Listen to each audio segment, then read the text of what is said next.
सुनाओ ओला electric mobility limited. अब देखिए 93.30 का प्राइस हमें देखने को मिल रहा है। एंड आज जो बिकवाली आई है वो बड़ा ही सोचने वाली है कि क्या हुआ ओला इलेक्ट्रिक के अंदर, जबकि इतनी अच्छी खबर थी। यहां पर कंपनी ने जो कमिटमेंट किया था उसको कंप्लीट करके दिखाया है।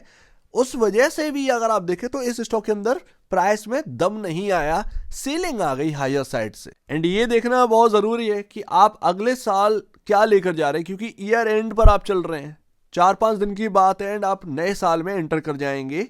एंड ऐसे में ओला इलेक्ट्रिक को आप क्या लेकर जा रहे हैं, मतलब 2.30% का प्रॉफिट आप यहां पर लेकर जा रहे हैं। 91 पर लिस्टिंग हुई थी अगर आप देखें, जब आपके सामने 75, बट जो आपके सामने क्लोजिंग हुई थी वो 91 की हुई थी। उस हिसाब से अगर आप देखोगे तो 91 रुपए से अगर आप जोड़ेंगे तो 2.30% का ही प्रॉफिट आपके हाथ में लगा हुआ है। वैसे तो यहां पर अगर आप देखेंगे आईपीओ प्राइस से तो फिर यहां पर आपके सामने 10% के आसपास का या उससे ज्यादा का यहां पर प्रॉफिट आप नेक्स्ट ईयर में काउंट करके लेकर जा रहे हैं। ये एक अच्छी बात है। बट हायर साइड से देखें तो बहुत सारे लोग लॉसेस भी कैरी करे हुए हैं इस स्टॉक के अंदर। एंड आगे होना क्या है ये देखने वाली बात है। एंड खबर आती है ओला इलेक्ट्रिक मोबिलिटी लिमिटेड की कि 4000 स्टोर तक यहां पर एक्सपेंड करेंगे, जो बात कही थी। एंड यहां पर 3200 स्टोर से यहां पर एक्सपेंड कर दी, तो ये बहुत अच्छी बात है। एंड यहां पर कहना था ईयर एंड तक हम ये काम करके दिखाएंगे। एंड यहां पर कमिटमेंट कंपनी ने या कंपनी के मैनेजमेंट ने करके दिखाई है, कंपनी के लोगों ने। ये एक बहुत ही पॉजिटिव है मार्केट के लिए, ओला इलेक्ट्रिक के शेयर होल्डर्स के लिए। लेकिन उसके बाद भी अगर आप देखेंगे कि किस तरीके से बिकवाली आई, 100 रुपए ओपन हुआ रेजिस्टेंस जोन में एंड वहां से सेलिंग आई है। अब रेजिस्टेंस जोन में ओपन होने की वजह से यहां पर सेलिंग आई है, तो इसका मतलब ये नहीं है कि वो नीचे ही रहेगा। इंटरडे में रिकवरी भी आनी चाहिए थी। न्यूज एक अच्छी है, खबर अच्छी है, तो उसकी वजह से आप रेजिस्टेंस जोन से यहां पर टूटे तो, लेकिन वापस से रिकवरी करनी चाहिए थी। एंड डे लो पर यहां पर क्लोजिंग हुई है। अब ये खबर क्या मार्केट को अच्छी नहीं लगी कि स्टोर एक्सपेंड कर दिए? पहली बात, डिमांड का क्या हो रहा है, क्योंकि यहां पर डिमांड नहीं बन रही है, लोग गाड़ियां नहीं खरीद रहे हैं, आप स्टोर को एक्सपेंड कर दिए। दूसरी बात, ये खबर पुरानी है, बात इतनी से डिमांड की भी बात नहीं है, बात डिमांड की नहीं। पहला वाला पॉइंट जो है ना उसको भी अगर साइड कर दे तो उसकी कोई बात नहीं है, कोई वैल्यू नहीं है इस पॉइंट की।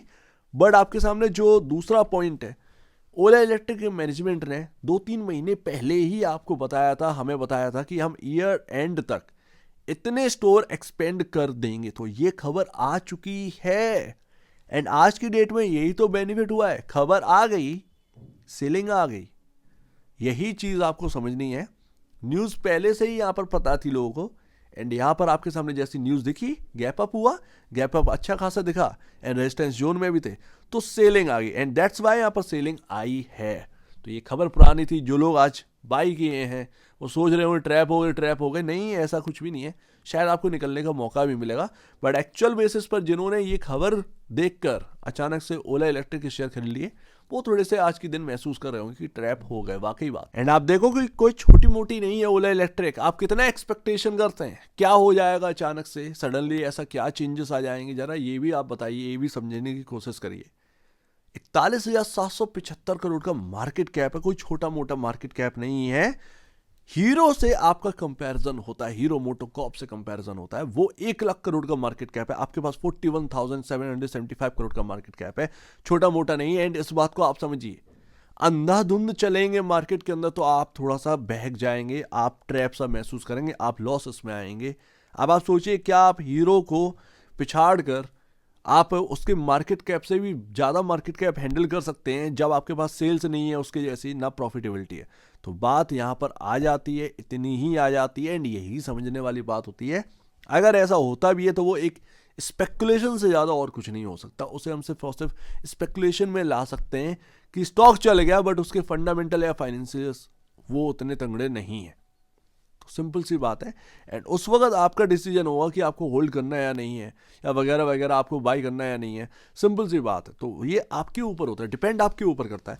बट एक लॉजिकल बात है कि आप फाइनेंशियल में नहीं है, आपका वैल्यू वहां पर पहुंच जाएगी तो क्या ही आपको मिलेगा। एंड दैट्स वाई यहाँ पर जो है ना 150 के आसपास से प्रॉफिट बुकिंग भी आई थी। लेकिन क्या वहां तक जा नहीं सकते? 200, 300, 400 रुपए बिल्कुल जा सकते हैं, बट टाइम दीजिए ना। उसमें क्या प्रॉब्लम है? टाइम दोगे तो यहां पर आपके सामने कुछ लगेगा ना। अचानक से अभी डिमांड स्लो है इंडिया के अंदर, डिमांड में पिकअप तो आने दीजिए, ज्यादा बेहतर ये है। एंड एक बार डिमांड में पिकअप आ गया तो फिर आपसे यहाँ पर ना आप जो भी बोले वो सब सही लगेगा। बट आज की डेट में डिमांड नहीं है, बजाज ऑटो परेशान है, सब लोग परेशानी है आज की डेट में, गाड़ियां नहीं बिक रही हैं। ग्राउंड लेवल पर थोड़ा सा देखिए तो आपको समझ में आ जाएगा। बट यस, आगे फ्यूचर कहीं ना कहीं स्ट्रॉन्ग बनेगा। बट यहाँ पर एक और बात ध्यान देना चाहिए कि बुक वैल्यू पर शेयर 14.90 एंड यहाँ पर 6.36 टाइम पर प्राइस टू बुक वैल्यू है। तो आज की डेट में ये महंगा है, बट आने वाले क्वार्टर में कुछ ऐसा चमत्कार हो जाए, कुछ ऐसा मिरेकल हो जाए कि यार यहाँ पर प्रॉफिटेबिलिटी में छप्पर फाड़ यहाँ पर एकदम जो है ग्रोथ आ जाए, तो फिर ऐसे में आपके सामने ये जो बुक वैल्यू है वो इंक्रीज होता हुआ नजर आएगा and price to book value decrease होता हुआ नजर आएगा। एंड ऐसे में आप थोड़े से सस्ते होने लगेंगे। ये सिर्फ और सिर्फ फाइनेंशियल्स की बदौलत, ये आपके फाइनेंशियल इंडिकेटर्स एकदम से रिएक्ट करने लगेंगे। तो बस इतनी सी बात है कि आगे सब कुछ डिपेंड करता है अर्निंग्स के ऊपर। एंड वही तो देखिए, आप 6.31 टाइम पर है, हीरो मोटोकॉर्प आपसे पीछे है 4.48 टाइम पर। तो थोड़ा सा समझने की कोशिश करिए, यहाँ पर ये मार्केट है, आपको जो दिखाया जाता है वो हकीकत नहीं है। ये कंपनी का कोई फॉल्ट नहीं है, नहीं कंपनी का नहीं होता है ये मार्केट के अंदर लोग जो है, जो आपको टोपी पहनाते हैं, ठीक है ना, उन लोगों का वो ऊपर रखेंगे, जब मर्जी आए डम कर देते हैं। तो क्योंकि आप मार्केट में शेयर बाय और सेल कर रहे हैं, वो थोड़ा सा डिफरेंट होता है। कंपनी अच्छी है, कंपनी का कामकाज अच्छा है, बट मार्केट के अंदर स्टॉक अपना किस तरीके से वो रिएक्ट कर रहा है या किस तरीके से कामकाज कर रहा है, वो मार्केट के लोगों के ऊपर है कि नहीं है। तो ये आप बात समझा करिए, चीज़ें जब महंगी हो तो बोलना सीखिए कि हाँ भैया महंगा है, थोड़ा सा दूर रहना चाहिए या फिर कम शेयर्स में काम चलाना चाहिए। मैं उतना नहीं लूँगा जितना मुझे लेना है, मैं कम शेयर्स में काम चलाऊंगा, जब नीचे मिलेगा तो मैं बाय करूँगा फुल पावर से जो मुझे करना है। तो बस यही है। ये रहे आपके सामने Bajaj auto, Eicher 14.85, TVS motor and 4.48 hero MotoCorp, Ola electric and the last. तो चलिए यहाँ पर मैं बताने में कम से कम कामयाब हुआ कि यार यहाँ से आपके सामने बाइंग आ सकती है। मैं आपके सामने लेवल जो है वो लगातार सजेस्ट करे एंड जो समझ में आ रहा था मैंने आपको वो बताया एंड उस तरीके से कुछ ना कुछ वही चीज़ें होती गई।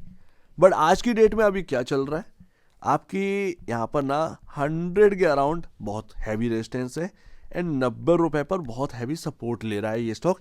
एंड आज का नहीं है, ये आपका 3 तारीख से भी पहले का है, समझ ना, 1 महीना हो जाएगा। ये 90-100 रुपए की रेंज में, 10 रुपए की रेंज में चलते चलते जिधर की तरफ टूटेगा ना, ये आपके सामने रेंज, उधर की तरफ ही स्टॉक चलेगा। या तो 100 रुपए के ऊपर निकले तो यहाँ पर समझिए रेंज टूट गई, हाइयर साइड निकल गया, क्लोजिंग मिल जाए तब यहाँ पर कहिएगा।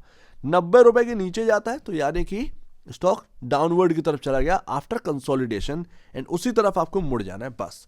एंड यहाँ पर 84 पर आपका 50 डेमा है, 50 डेमा ने आपका बहुत हेल्प किया, ये ध्यान रखिएगा। मैंने पीछे जब ये 78-79 के अराउंड था तब मैंने आपको 69 एक्चुअल में 69-70 के अराउंड था, तो मैंने आपको बताने की कोशिश करी थी किस तरीके से यहाँ पर ना होना है। एंड ये जो गैप अप हुए उससे पहले शायद हम लोगों ने बात करी थी, क्योंकि ये ओवर सोल्ड था। तो अच्छी बात निकली, सही चीज़ निकली, कम से कम एक एनालिसिस सही मिल गया, ज़्यादा बेहतर है। बट अभी आप हाल फिलहाल में ये 10 रुपए की रेंज में है, जिस तरफ भी रेंज टूटे उस तरफ ये स्टॉक मुड़ जाएगा, उस तरफ आपको देखना है कि कैसे यहाँ पर मैनेज करना है। सो उम्मीद है काफ़ी कुछ आपको समझ में आया होगा। एक और बात, अगर 100 रुपए के ऊपर निकला तो क्या है पहला रेजिस्टेंस, 100 रुपये, सॉरी 110 रुपये एंड फिर 120, 123 रुपये की रेंज, ये बहुत हैवी हर्डल होगा ये जगह, ध्यान रखिएगा। तो 100 पार निकले तो 110, उसके बाद 120, 123 रुपये, ये 3 रुपये की रेंज एंड उसके बाद खुला आसमान है कहीं ना कहीं ओला इलेक्ट्रिक के लिए। सो उम्मीद है काफ़ी कुछ आपको समझ में आया होगा। एक बार निवेश से पहले अभी से पहले अपने ब्रोकर एडवाइस से जरूर सलाह लीजिए, खुद की स्टडी करेगा, उससे बेहतर कुछ भी नहीं है, खुद की स्टडी मास्टर। तो आप दीजिए वीडियो देख लिया, बहुत दोस्तों।